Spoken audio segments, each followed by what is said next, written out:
और कामाख्या सर बहुत बहुत धन्यवाद। आपने हम सबको ये मंच दिया कि हम अपने जीवन में जो बीती हुई है वो आज इतने सालों के बाद फिर से एक बार सबके सामने बोल सके। यहाँ पे आने से पहले जब मैंने ये केरला स्टोरी 2 की रिव्यूज़ और ये सब देख रही थी, कई बड़े लोगों के कमेंट्स भी देखे कि ये एक अफवाह है और जानबूझकर झूठ फैलाया जा रहा है। तो मेरा केस 2014 का है। लोगों के लिए तो हमारा हर एक बीती कहानी है, तो इसे हम कहानी के जैसे सुने, लेकिन ये एक सच्चा, कहते हैं ना, जो एक इंसान झेल कर निकला है उसकी आप बीती है। हम सब यहाँ जिंदा आपके सामने बैठे हैं। मैं ये मानती हूँ कि ये हमारा किस्मत है कि हम आपसे बात कर पा रहे हैं। 2014 में मैं नेशनल शूटर हूँ और उस टाइम काफ़ी पिक पे था, हमारा परफॉर्मेंस कैंप चल रहे थे और मेरे साथ कुछ ऐसा हुआ था कि जिस इंसान से मैं मिली थी तो शूटिंग रेंज पे ही मेरी मुलाकात हुई थी और बहुत ही ऑफिसर रैंक बनकर वो लोग पहुँचे और जो मेरे शादी का रिश्ता आया था वो एक जज लेकर आए थे, जो उस इंसान को लेकर आए थे मेरे घर और परिवार से मिलाने। तो मेरी मदर की डेथ कुछ समय पहले हुई थी, तो काफ़ी इमोशनल मेरा मतलब ऐसा चल रहा था कि मैं खुद को संभाल नहीं पा रही थी। पापा जी की तबीयत खराब थी, तो उन लोगों को ये चीज़ें बहुत अच्छे से पता है कि कौन सा इंसान किस टाइम पे, मतलब क्योंकि वो आपको ट्रैक करते हैं। तो उन्होंने वो मोमेंट कैच किया कि मैं बहुत इमोशनली वीक हूँ और जो जज थे उन्होंने मुझे पापा जी के सामने ही कहा कि जो लड़का है उनकी सिर्फ माँ है, वो आपको बेटी बनकर पालेंगी। और मेरा ये था कि मैं शूटिंग करना चाहती थी, अपनी पढ़ाई आगे करनी चाहती थी, क्योंकि मैं तब 12th पास थी सिर्फ। सब कुछ होने के बाद घर वालों ने, जैसा सबने मुझसे पूछा कि आपने इंक्वायरी नहीं किया, तो मेरा केस जहाँ तक मैं समझती हूँ, मेरे पापा और मेरे भैया थे, हमारे फैमिली वाले ने सब इंक्वायरी किया, हर जगह वो सही पाए गए थे। उनकी अपनी एक आइडेंटिटी थी, जो हिंदू आइडेंटिटी होती है, उनकी ऑफिस, उनका वर्क प्लेस, सब कुछ था। उनके फ्रेंड डीएसपी रैंक के लोग थे, उनके गार्जियन जज थे। तो ये अगर कहना है कि हमारी सिर्फ चूक है कि हम उनको पहचान नहीं पाए, तो मुझे लगता है कहीं ना कहीं ये गलत होगा, क्योंकि हम एक आम इंसान है। आज मैं आपके सामने खड़ी हूँ तो आप मुझे जानते हो कि मैं तारा शाहदेव हूँ, लेकिन एक ऐसे इंसान भी है जो मुझे वहाँ जाकर पता चला कि डबल आइडेंटिटी से लोग जीते हैं। जो उसका आइडेंटिटी मुझे शादी के बाद पता चला, जब विदिन कुछ महीनों के अंदर मेरा सगाई हुआ और रेडिसन ब्लू से मेरा विवाह हुआ था, हिंदू रीति रिवाज से, जैसे हमारे में होता है, बहुत धूमधाम से हुआ था। सब कुछ सही चल रहा था, लेकिन शादी जिस दिन हुआ और लोकल थे, मैं रांची की रहने वाली हूँ, तो वहाँ पे ही उसका मतलब घर था, जो ससुराल तथाकथित कह सकते हैं उसे। तो मुझे वहाँ ले जाया गया और शादी से पहले हम सगाई के लिए उनके घर पे ही गए थे, क्योंकि उसकी मदर की सर्जरी हुई थी। तो वहाँ पे सारे जो हम हिंदू रीति रिवाज जानते हैं, हमारे घर का आप एंटर करोगे तो एक व्यू होता है हमारा, जैसे हम माता देवी देवताओं की पिक्चर्स, ओम स्वास्तिक, ये चीज़ें मतलब हम जो कॉमनली लगाते हैं, तो वो सारा व्यू था उसके घर पे। और 7 जुलाई को 2014 को मेरा शादी हुआ था। उसी रात मैं गई, तो फिर उन लोगों ने मुझे कहा कि आप सो जाओ और हम लोग सुबह बात करते हैं। मुझे नहीं पता, खाना उन्होंने मुझे दिया, मैंने खाया। कई बहुत देर के बाद जब आँख खुली सुबह, मैं वापस रूम से जब बाहर आई तो वो घर ही नहीं लग रहा था। उस घर में मुझे आज भी याद है, मक्का मदीना का फोटो, अल्लाह का वो सिंबल, मतलब मुझे लग रहा था पता नहीं मैं कहाँ आ गई हूँ। पहला दिन था मेरा वो, और मैं घबराई हुई उसकी माँ के पास गई कि ये सब क्या है। तो उसने बड़े जोर से मुझे धक्का मार के बोला कि यही मेरा सच है और तुमको अब यही रहना है। मुझे आज भी वो पल याद करके ना ऐसा लगता है, आप सोच सकते हो कि कल रात मेरी शादी हुई और आज वो इंसान बोलता है कि मैं वो नहीं हूँ। तो फिर मैंने अपने फादर को, अपने भाई को कॉल करने की कोशिश की, पता नहीं मतलब समझा पाना भी मुश्किल था कि हो क्या रहा था। मैंने जज को भी फ़ोन किया जिसने वो रिश्ता कराया था, वो आया। मेरे फादर ब्रदर को उसने मना किया कि आपकी शादी तुरंत हुई है, पापा भैया घबरा जाएंगे, मैं आ रहा हूँ, आप मुझसे बात कीजिए। तो उसने ये कहा कि ये जनाब से मिले, ये हैं रकीबुल हसन, मतलब जिस इंसान से मेरी शादी हुई थी वो था रंजीत सिंह, लेकिन उस आदमी ने, वही जज जो मेरा रिश्ता लेके आया था, उसने कहा ये है रकीबुल हसन, आप इनसे मिलिए। और अगर आप चाहते हैं कि आपकी लाइफ में सब सही चले, तो हम जो बोल रहे हैं आप बस चुपचाप से करते रहो, हम आपके पापा भैया को कुछ नहीं करेंगे। तो मेरे साथ ऐसा था कि मतलब मुझे समझ नहीं आ रहा था, मतलब मैं नहीं जानती थी उससे पहले कि ये क्या होता है लव जिहाद वर्ड। मुझे आज भी याद है इस चीज़ों का। उसने मुझे बोला, जज ने, कि अभी निकाह कराने आएंगे, काजी होते हैं उनके, और आपको हम 3 बार कबूल है पूछेंगे, आपको ये बोलना होगा। तो मैंने फ़ोन अपना ढूंढा कि मुझे अपने पापा से बात करनी है, मुझे यहाँ नहीं रहना है। तो उसने बोला कि तुम्हारे भाई को हम झूठे रेप केस में फंसा देंगे और तुम्हारे पापा को हम आर्म्स एक्ट में फंसा देंगे। और उनके लिए ये बहुत बड़ी बात नहीं थी, क्योंकि जो मेरे सामने खड़ा था वो एक जज था, डीएसपी था, जो मुझे धमकी दे रहा था। और हम एक नॉर्मल फैमिली के लोग थे जो ये सब से बहुत दूर थे, मतलब एक नॉर्मल ज़िंदगी थी हमारी। तो मैंने मतलब ऐसा था कि मैं भाग भी नहीं सकती थी, क्योंकि मैं भाग के जाती कहाँ अपने पापा और भैया के पास, जिनको वो पहले ही फंसाने की बात कर रहे थे। तो मैंने उनसे पूछा, आप चाहते क्या हो और क्यों कर रहे हो मेरे साथ? तो उन्होंने कहा कि हमारा बस एक ही मकसद है, तुम्हें जो हम कहें वो करना है, और आज से तुम सारा परवीन हो। मुझे आज भी याद है, उसने मेरा पूरा आइडेंटिटी ही बदल दिया। मैंने बोला कि कुछ भी हो, मैं अपनी आइडेंटिटी नहीं बदलूंगी। तो उन्होंने कहा कि ठीक है, आप पहले हमारी एक बात मानो, आप 3 बार कबूल है बोलो। लोग आए उसी के घर में, जैसे हमने मूवीज में देखा था ये सब चीज़ें, जो निकाह कराते हैं।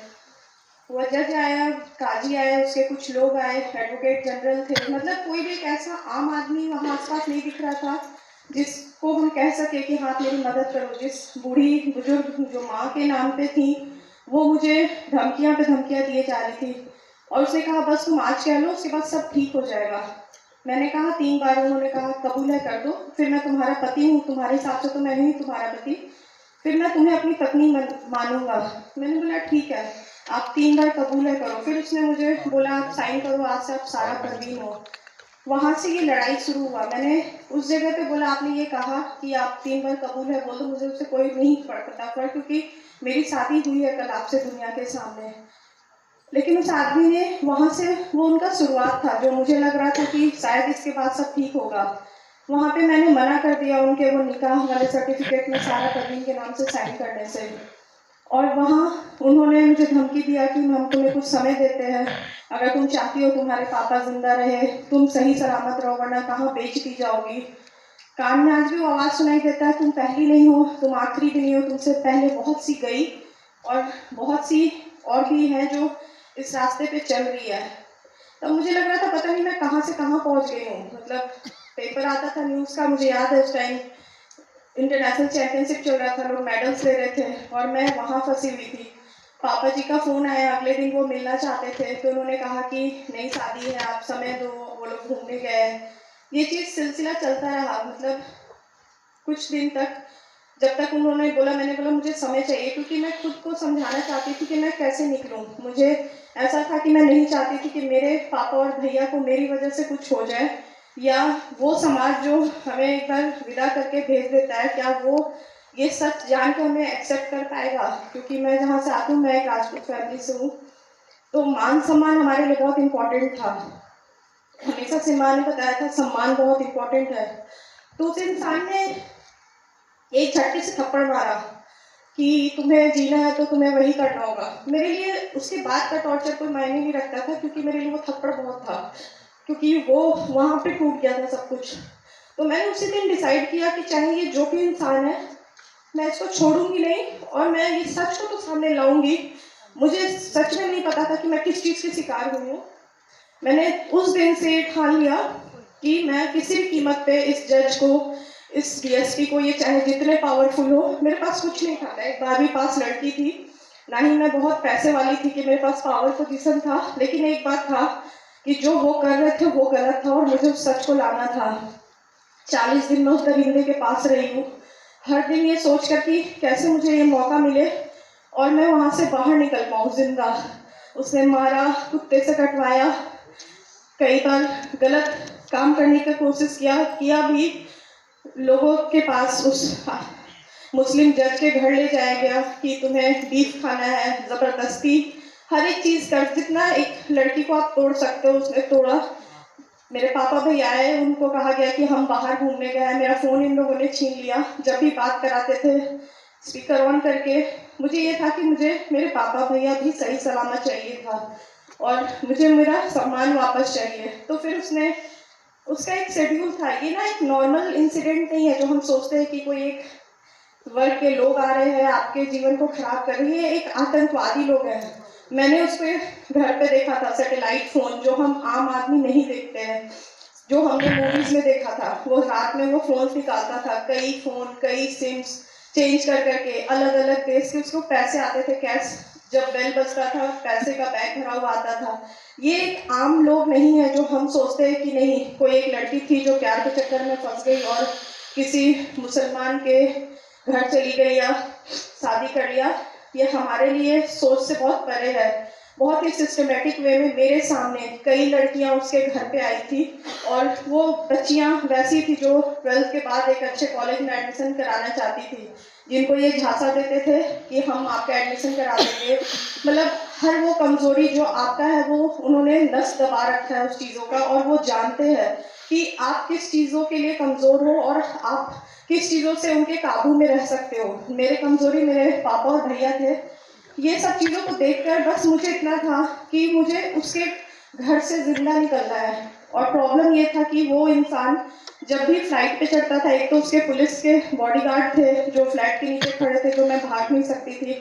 मैं भाग के कहाँ जाती, पुलिस स्टेशन जहाँ डीएसपी वाले रैंक के लोग खुद उसके घर शाम पे आते हैं, कोर्ट्स के पेपर, हाई कोर्ट के वो जज, ऐसा लगता था मैंने कोर्ट मेरे केस से पहले सिर्फ देखा था मूवीज में। वहाँ देखा कि कोर्ट में कैसे पेपर्स आते हैं, ये जजमेंट बोलता था एडवोकेट जनरल, वो साइन करता था जज। मतलब उन लोगों ने पूरे सिस्टम का एक तमाशा बना दिया। फिर डर लगता था ये सोच के कि मैं कहाँ जा रही हूँ लड़ने, मुझे जाना है पुलिस के पास, मुझे केस लड़ना होगा कोर्ट में, ये सब तो इसके घर में है ना। और कहते हैं बिस्तर में दिखते हैं ये लोग उसके। और फिर भी मुझे नहीं पता था मेरा अंत क्या होगा, लेकिन मैं वहाँ नहीं मरना चाहती थी। मैंने डिसाइड किया कि बस किसी भी कीमत पे मुझे बाहर निकल जाना है। एक काम वाली थी जिसने मुझे वो हिम्मत दिया है, आज भी मैं उसकी थैंकफुल हूँ, जिसने मुझे इतना हिम्मत दिया कि दीदी अब भाग जाओ, कहीं भी भाग जाओ। तो उसी लड़की ने, उसी काम वाली ने ही, मैंने उसको नंबर दिया था कि जब मैं कहूँगी तो मेरे पापा भैया को बोलना पुलिस लेकर आएंगे घर पे, क्योंकि मुझे पता था ये मुझे ऐसे तो कभी जाने नहीं देंगे। उस काम वाली ने ही मेरी मदद की।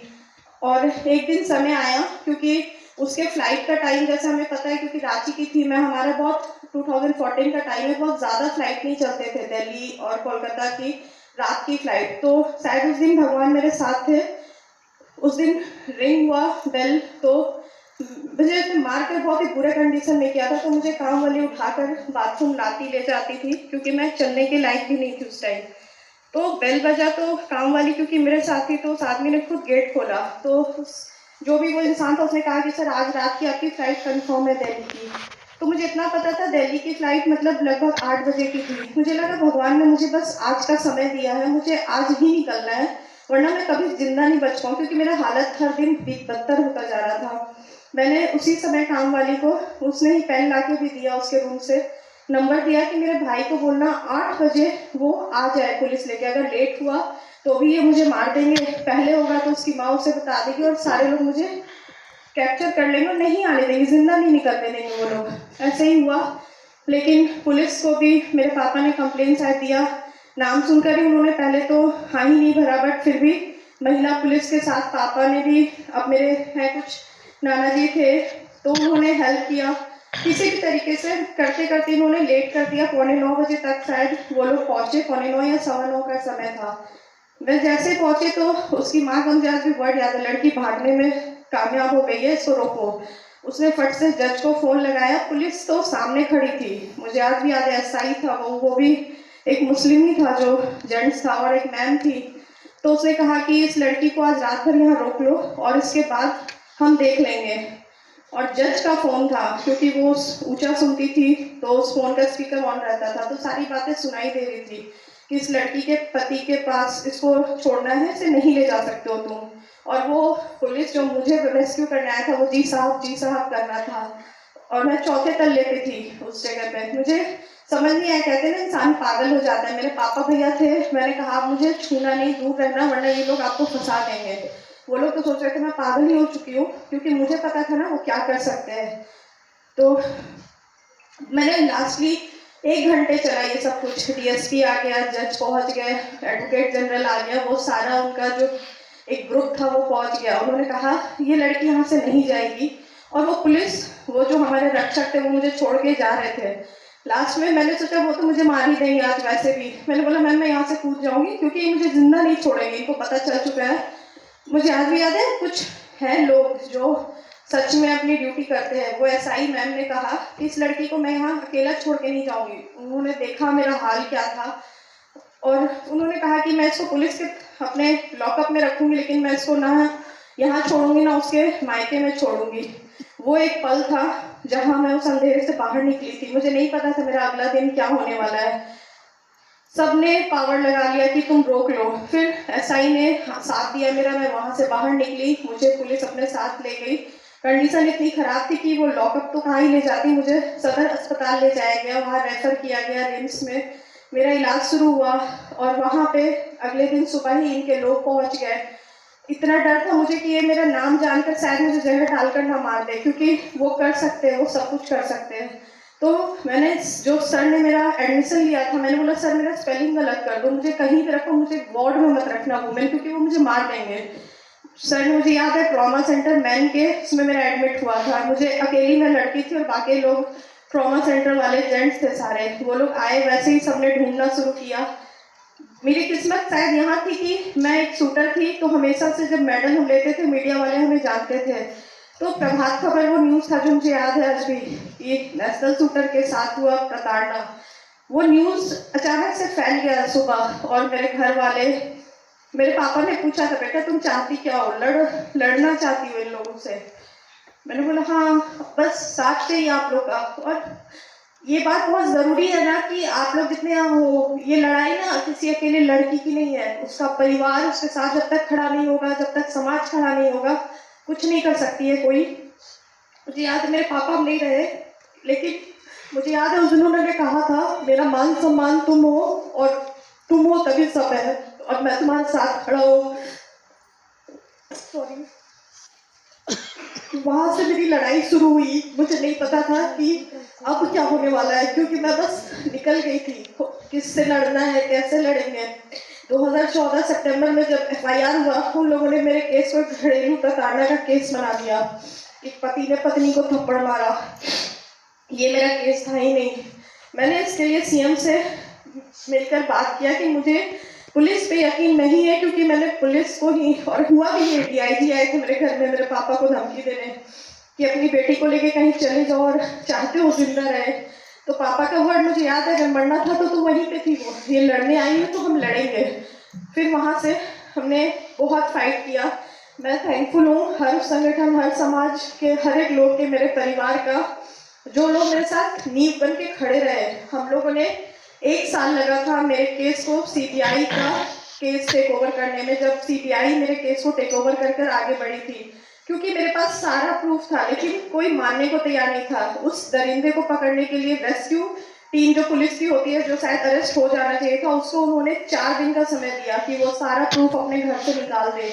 हर एक चीज़ मीडिया के सामने था, और थैंक यू, हमेशा से मैं रहूँगी। मेरे केस में मीडिया नहीं होती तो शायद मैं जिंदा ही नहीं होती। मीडिया ने अपनी तरफ से हर एक न्यूज़ लाकर इतना प्रेशर बनाया उस दरिंदे को। यही, जबकि मैं रांची में थी, वो रांची में था, वो यहाँ दिल्ली हरियाणा के किसी बॉर्डर पर अरेस्ट किया गया था। मतलब इस लेवल पे जज के गाड़ी से वो भागा था, जो आज भी ऑन रिकॉर्ड है।